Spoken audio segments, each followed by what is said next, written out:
8 a.m. having arrived, I'm going to call the Committee on Taxes to order, and we have a quorum already, which on a day like this is exemplary. So thank you, members, for this.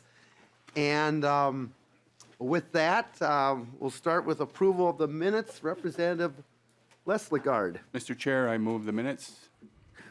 Representative Lesligard moves approval of the January 29th, 2019 minutes of the Taxes Committee. Any discussion on that? If not, I'm going to call for the vote. All those in favor say aye. Aye. Those opposed say nay. The minutes are approved. Representative Fabian, how did the hockey game come out last night? I knew everyone was interested. Roseau and Warroad tied 2-2. Are you? No. Heard it on NPR. 37 below at game time.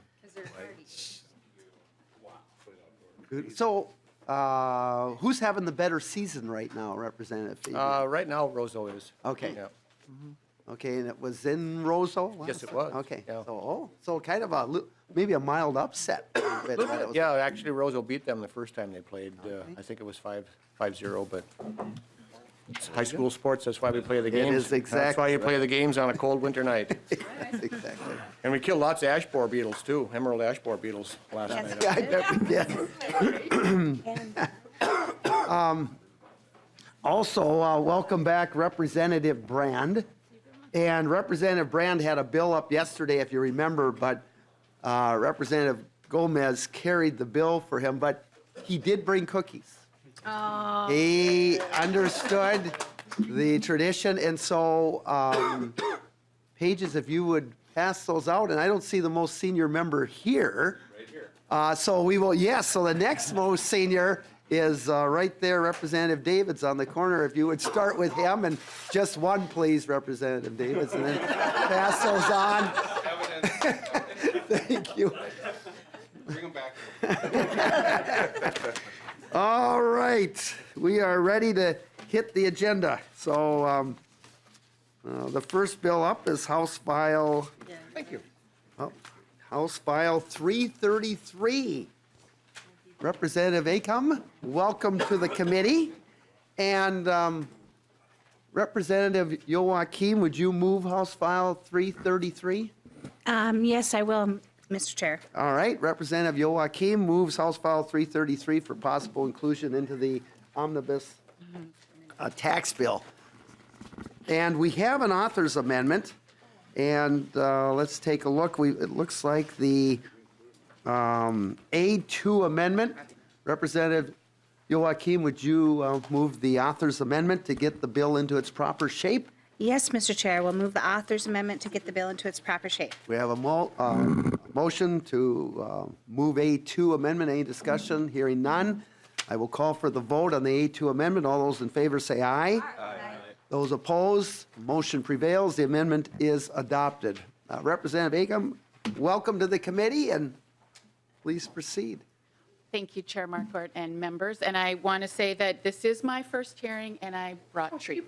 Oh, now, so hold up. We've got to hold things up again. Please, Pages, if you would distribute the goodies and start with the senior member on the committee at this point, Representative Davids. So, it does, thank you. Representative Acomb and Representative Brand, thank you so much for following tradition and keeping the early cold morning, keeping the members very happy. So, Well, it is my pleasure, and I thank you and the members for hearing our bill this morning. And in that vein, I also want to thank the other representatives who are supporting this bill, all from Minnetonka, Representative Lori Pryor and Representative Steve Elkins, and Senator Paul Anderson for supporting it in the House, along with Senators Steve Swazinski and Melissa Franzen.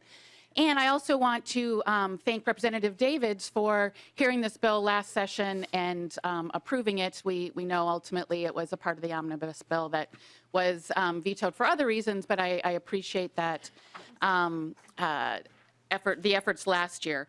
And so just in kind of an overview, this is a tax exemption, and in our case, actually, it will be a refund for the construction materials for a new public safety facility, police station and fire station for the city of Minnetonka. And it will do a good job of improving and protecting our infrastructure that we already have, and in order to provide better public safety for our community. And so with that, maybe I can turn it over to our assistant city manager, Perry Vetter. And maybe I should also just point out that we have our chief of police, John Vance, here, our chief of, that's chief of our fire department, John Vance, chief of police, Scott Borboom, and our captain, Andy Gardner.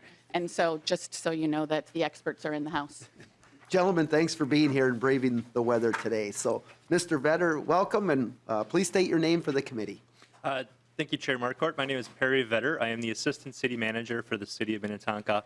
Also, thank you to members of the committee and also Representative Davids and the committee members last year for hearing this bill. This project is a $25 million police and fire facility project in the City of Minnetonka.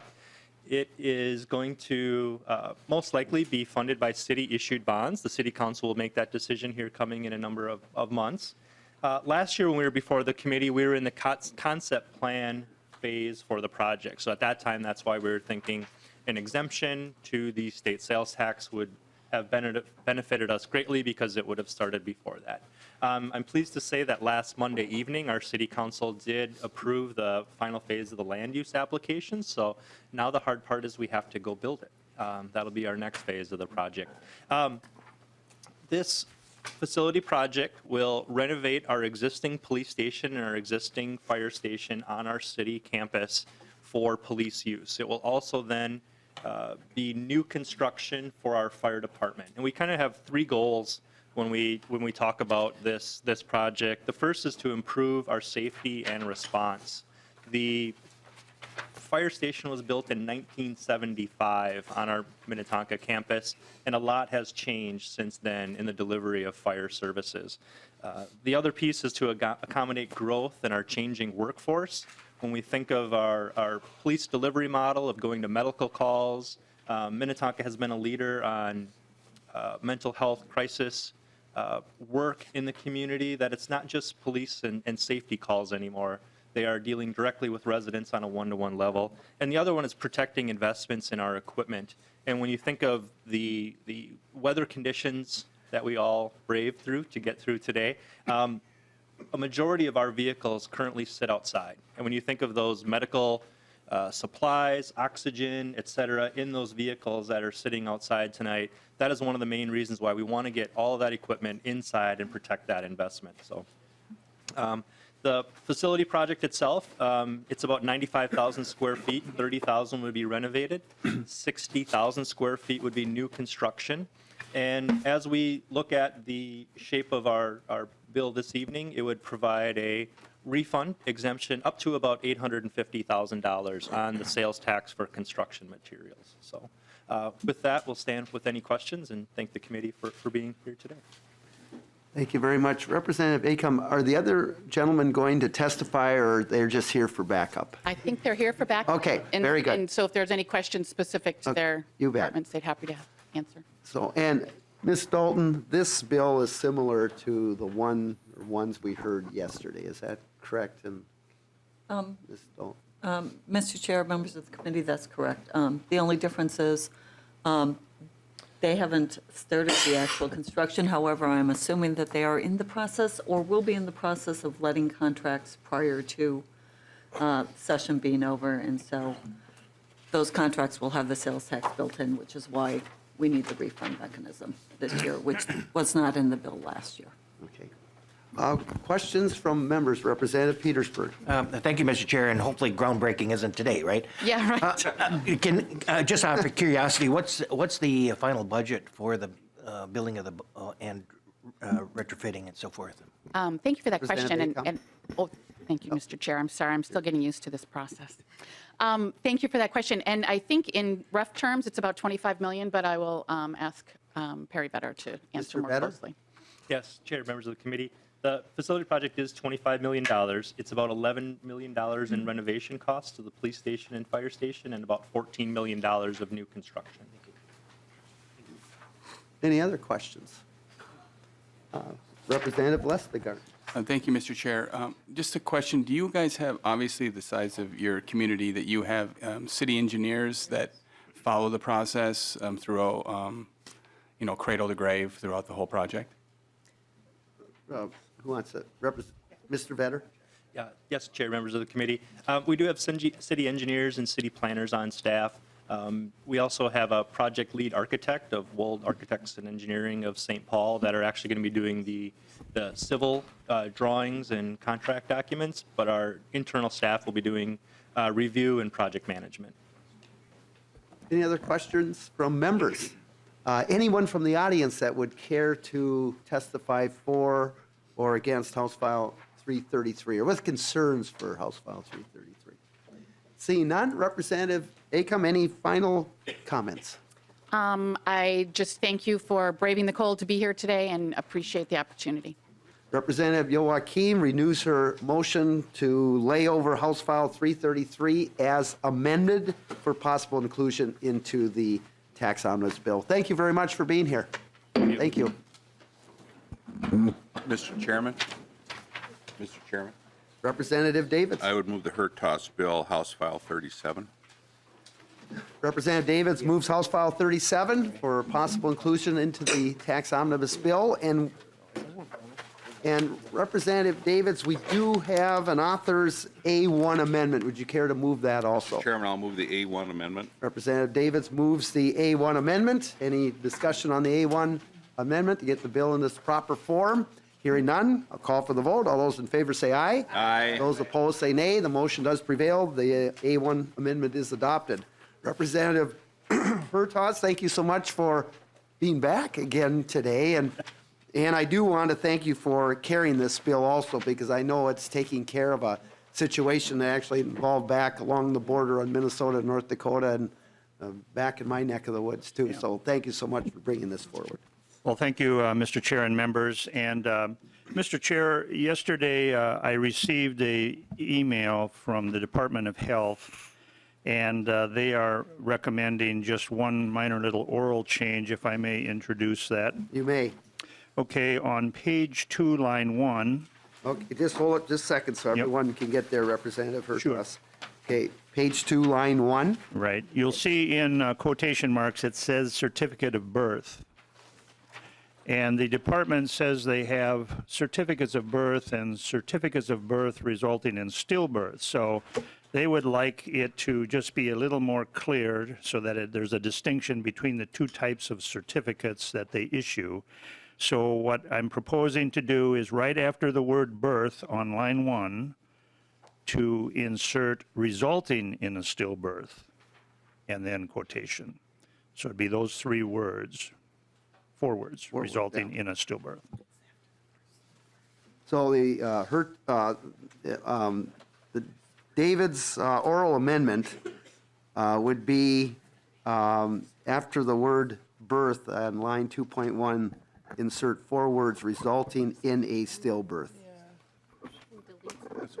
Yeah, and that would be the second, That's what. the second birth. No, Oh, it's after the first. the first birth. Okay. So where the quotations are, it should say certificate of birth resulting in a stillbirth. And then quotations again. In quotation. All right. That's so my let- motion, Mr. Chairman. Thank you. So Representative Davids, the oral amendment here is line 2.1, after certificate of birth, then insert resulting in a stillbirth with quotation marks on after that. Everyone understand that? Okay, we will incorporate that into the motion. Very good. Please proceed. Okay, thank you, Mr. Chair. Mr. Chair and members, this bill was part of the omnibus tax bill last year. Representative Kim Koppelman from the North Dakota legislature had contacted me previously last year, and he, in his private profession, prepares tax returns. And it was discovered then when preparing tax returns for Minnesotans living on the border of our state that some of the clients out there who unfortunately experience a stillbirth, the only hospital in the area to serve the community in Moorhead is in Fargo. And so the way the tax law was written, for those unfortunate instances for families that the baby was delivered in North Dakota and died in North Dakota, even though they're Minnesota residents, because it was extra state birth, it didn't qualify for the credit. So that's what this bill is about, is to fix that problem. And we also extended it to military personnel that might give birth overseas or in their active duty, that if they're a Minnesota resident, they can also claim the stillborn credit. And the incidence of this, according to the fiscal note and the research, is it happens approximately on average 200 times a year in the state of Minnesota. Okay. But otherwise, that's it. Members, any questions? And I don't think we need to deal with this today, but staff has noticed that on line 2.9 and 2.11, you also have references the certificate of birth where that language can be added, but we can do that later and make sure we get that all correct, if that's okay with members. Representative Erickson. Thank you, Mr. Chair. As long as you're doing clarifications, the certificate would be certificate of birth resulting in stillbirth, not in a stillbirth. That would be the phrase that we would use on the certificate. We will, if we're going to be consistent throughout. Representative Erickson, we will note that then. We're not going to change it right now, but we will make that note. So, anything else from members? Representative Lean. Thank you, Mr. Chair, and I appreciate you bringing this forward, Representative Hertaus. I know you had worked on this last session. I have a couple constituents who have contacted me about this, told me you were working on it, so I was happy to sign the bill and happy you brought it forward again. This is a good thing for families in Minnesota. Thank you, Representative Lean. Any other comments from the public? Anyone that has any comments on House File 37 from the audience? Seeing none, thank you again, Representative Hertaus, for bringing this forward. And is there anything else you'd care to say? No, thank you, and I'll certainly ask, but I think because of the tax filing, you maybe want to consider making this a general register bill and get into the governor as quickly as possible. It certainly would allow those folks to be inclusive with their tax returns rather than waiting till the end of the year and having to amend it. So I might ask you to consider amending that motion. For today, we'll continue with just the motion that was offered. So Representative Davids renews his motion to lay over House File 37 as amended for possible inclusion into the tax bill. Okay. Thank you so much. Thank you, Mr. Chair. Members, that's it for today. Tomorrow, we're going to be looking at just a little general, staff is going to give a little general overview of tax expenditures for 5 to 10 minutes, and then we're going to look at the OLA report on the research and development credit. So with that, everyone have a great day, and thanks for those who brought goodies, and the tax committee is adjourned.